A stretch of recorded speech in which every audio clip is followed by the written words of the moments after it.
You start every new day with an inventory. A moth, a cape, a parachute, a coffin, a gun, the wall you built to mount the gun. You start every new day with gunfire as salutation, just to keep a clear conscience, narratively speaking. The gun will not go back onto the wall from which it came. You bankrupt yourself with the postage and packaging costs of mortar. No one knows why you put this pressure on yourself. Everyone knows you can't shoot a false promise, narratively speaking. No one knows why you are so attached to narratively speaking, except it's something to do with loose ends, except your chest tattoo that says, for the sake of. Around the time we were talking, you come through, waving Chekhov's gun, dropping Chekhov's bullets on the floor of Chekhov's petrol station because you're tired and you've been snorting ground paracetamol to make a toothache you didn't know was there go away.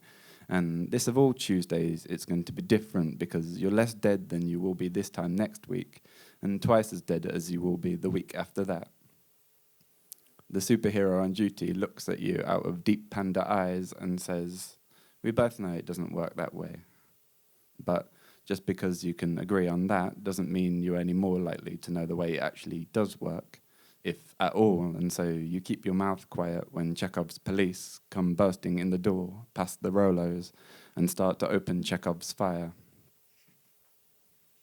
Perhaps there is something here about using things just because they are there. In a botched attempt to square away the world, your first inventory reads, "Things of impermanence." The writing on the back of hands, half in lists, wearing away already. The heads missing rest in the shoulder, waymarks of the distance between you and all the people you could have been in love with from far away. The rain on the car bonnet lit up, 1,000 winks, maybe 10,000. You live the kind of life where it's not been that important to have been able to tell one from the other. Things which do not know their impermanence yet.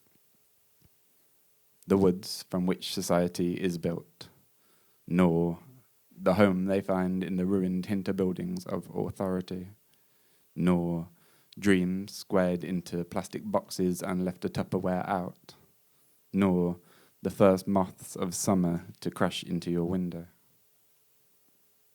Things of permanence. As a human, you feel it would be disingenuous to think that there could be anything to say here. Things that do not know their permanence. Molecules, recycling.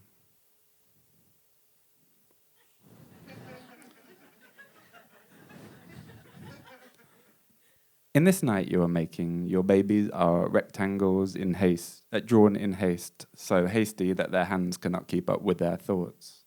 This is the only way to get things done. This is the only way of living a life where your regrets cannot keep up with you. You ask yourself questions of existence, of youth, of what these things can mean when you are not a part of them anymore. You think of a day when you are not alive and tell everyone you can comprehend what this means. And you do yourself the favor of never examining this with micro or telescope.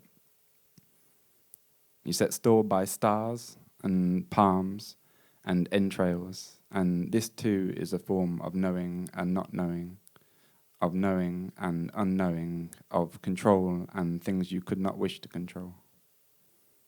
Perhaps there is something here about using things just because they are there.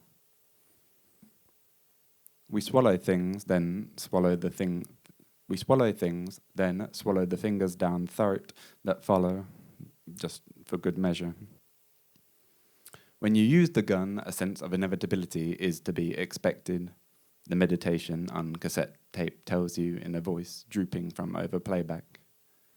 You imagine words dripping off the speaker's moustache like cave water off a stalactite goes down, like your brain down the sides of the rhyme to remember which one's a stalactite goes down. Read this like a book, learn, Unlearn, try translating a scream into the paper, at least it might crumple or blow away.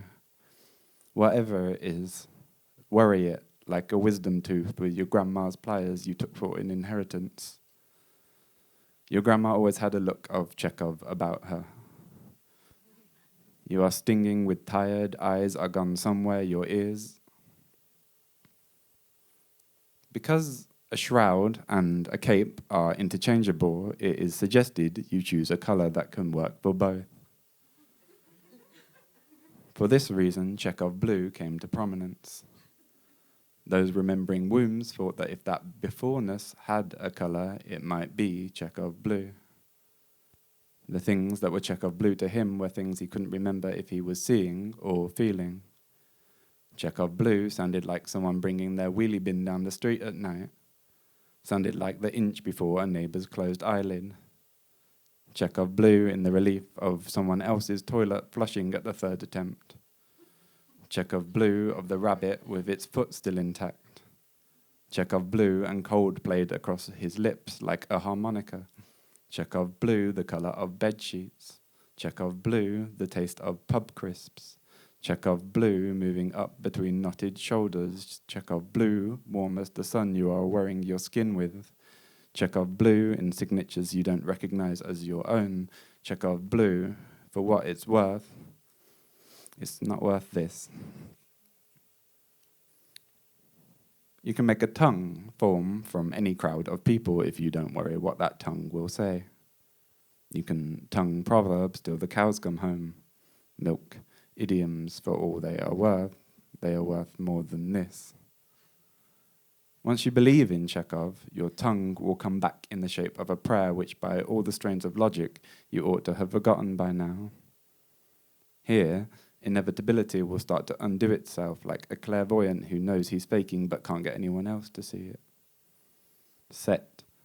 Setting, unsettling, you make things fall from the sky. You holiday another holiday from yourself that you couldn't afford to take. When the dipping of your power comes, think not of me, think of what I meant. Choose something, for tomorrow brings just bringing, and you can't understand what this means.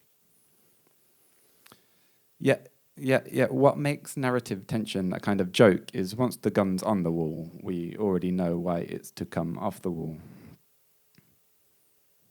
Veins as apologies, inevitable as a favour given in return.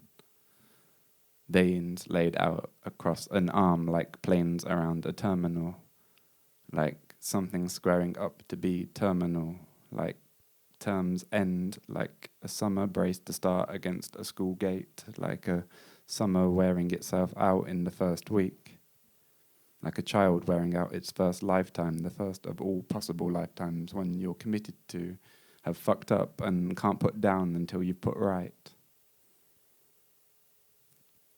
You've heard it said that you should always leave somewhere better than when you found it. And this sentiment maybe extends to picnic areas, village halls, but none of the important places like planets or public toilets. Though perhaps there is something here about using things just because they are there.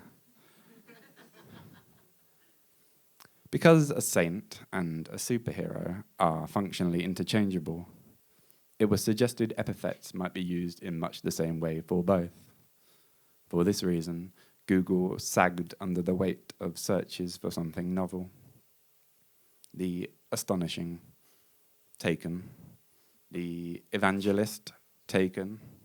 The navigator, taken. The stylite, taken. The great, taken many times over. The confessor, taken. The wonder worker, taken. The iconographer, taken. The martyr, taken. The obscure, Hardy.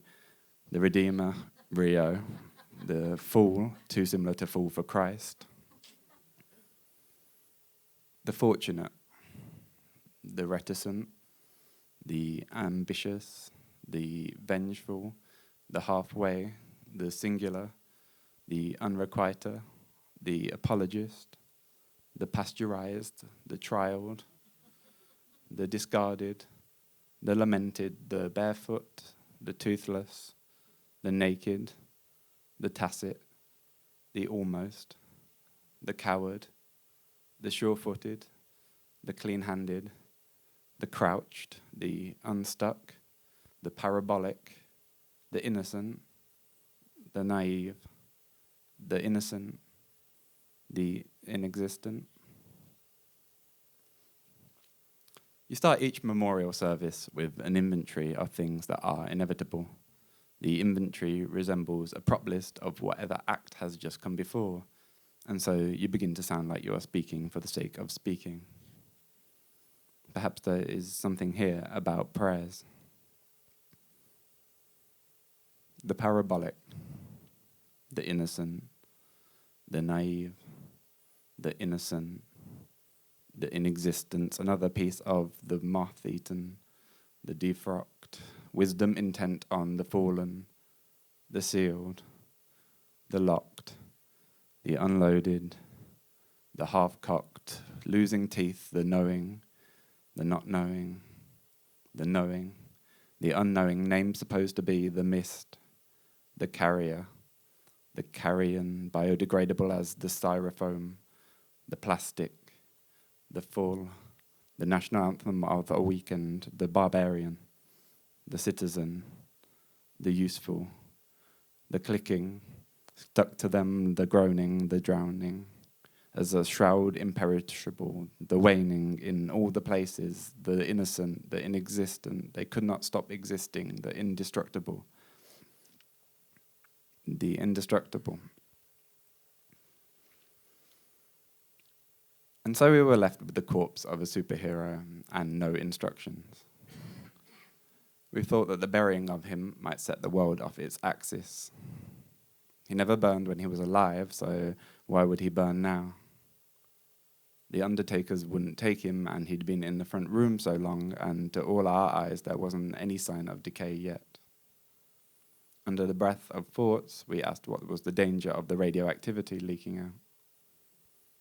We were left with the corpse of the superhero, and every night was like awake. Awake that keeps on going is called insomnia,